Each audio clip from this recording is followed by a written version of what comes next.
Home Sweet Home Alone is the latest Disney Plus original and a soft reboot of the Home Alone franchise. It stars Archie Yates, Ellie Kemper, Rob Delaney, Timothy Simmons and Ellie Maki. It's directed by Dan Mazer. Before we get into this, don't forget to hit that like button down below. It does wonders in getting my content out there. And if you haven't already, hit the subscribe button and the bell icon to keep up to date with all my content. Max Mercer is a mischievous and resourceful young boy who has been left behind while his family is in Japan for the holidays. So when a married couple attempting to retrieve a priceless heirloom set their sights on the Mercer family's home, it is up to Max to protect it from the trespassers, and he will do whatever it takes to keep them out. Alright, settle down before you start going off down in the comments below about how unoriginal Disney are and how they can't make anything but sequels and remakes and reboots, etc, etc, etc. Just chill out just a bit, just calm down. Because out of 15 original live-action Disney Plus movies that we've been given so far, only 2 of them, including this one, have been based on a previously existing property. Of course, the Home Alone franchise is one that Disney inherited through the Fox buyout a number of years ago, and this is actually a franchise that Fox milked to absolute death when they were independent to Disney. This is the 6th Home Alone movie. Get that in your head, get that right. There are 6 Home Alone movies now. 20th Century Fox were releasing a number of these straight to home video over the years. Very low budgeted things, very terrible movies.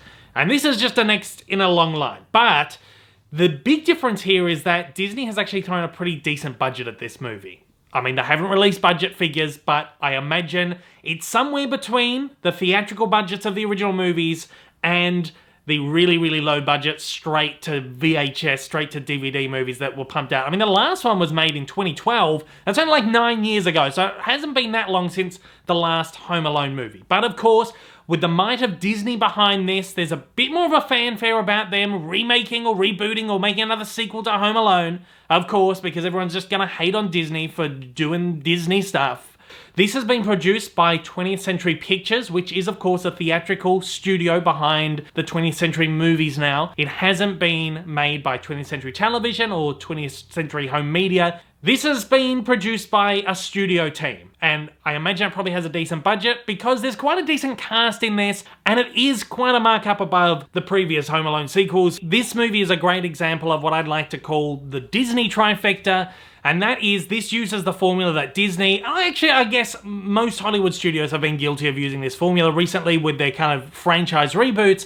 It's this trifecta, where it is a soft reboot of a franchise, while also being a sequel to the original movies, while also somewhat being a remake of the original movie. I don't have a problem with this because I always feel like this is really the best way, and it has been proven to be the best way to bring younger audiences into a classic franchise. Yes, this is set in the universe of the original 2 movies at least, with the McAllister family. Of course, the young kid in this is not Kevin McAllister. This is set 30 years down the line. This is like a true real-time sequel. The events of the first 2 movies are referenced a number of times.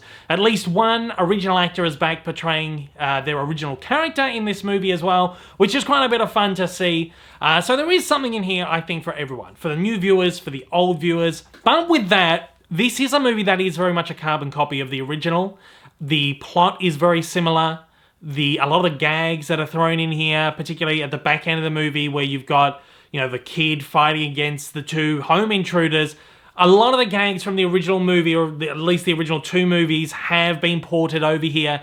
There is a bit of a modern edge in some of them, so you bring in like modern day technology. That said, this is a movie that does, in parts, try to do its own thing. There has been some sort of effort to make this movie a little bit different. This one actually focuses a lot heavier on the intruders, the home intruders, than on the kid who is left home alone. It almost humanizes the home robbers, which is kind of, it's a little bit iffy. I mean, the impetus behind these 2 intruding on this house is a little bit iffy as well.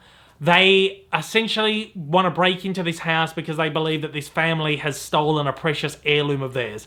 And instead of just knocking on the door and saying, "Hi, I think you have something that belongs to me," they literally break into this house and start an all-out war with this young child.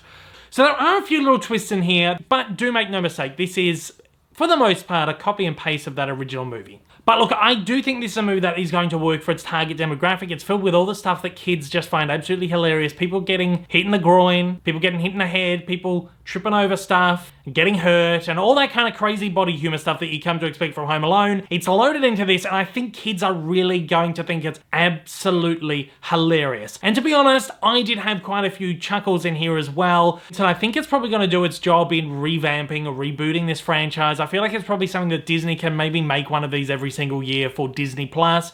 And I don't think I'd have a problem with that, because it's a franchise that I do love, and those original movies are getting on quite a bit now. You know, it's a 30-year-old franchise at this point, and it does, I think it does deserve a little bit of fresh blood. As long as they do maintain the quality and they don't dip down to like really bottom of the barrel, trashy, straight to home media stuff, I don't think I have a problem with them keeping this going. I feel like it's a worthy successor, but it is not something that outdoes or even reaches the same heights as that original movie, or even the second sequel, these movies that we all just really love. I feel like if you only have time in your holiday season to watch one Home Alone movie and you love Home Alone or Home Alone 2, then you probably just want to stick with watching the original movie, because this is essentially the same thing, copy and paste, as I said, with a few little differences. If you have time to maybe watch a couple of them, I would recommend checking this one out, because I feel like this is going to be a pleasant surprise for most people. I do understand a lot of people really, this is not going to be their thing, but I think this is perfectly fine. As I said, it's going to work for their target demographic, and as me, as someone who has been a fan over the years, and someone who doesn't have a huge grudge against these remakes and reboots and sequels and stuff that Disney have been doing, it's something that I did actually quite enjoy. But once again, it's certainly not going to be a substitute for me. I will probably never watch this again. So it's certainly not going to be a substitute for the original movie. I'm happy I checked it out, and for the most part, I had a bit of fun with this. And at that, I'll be giving Home Sweet Home Alone a 3 out of 5.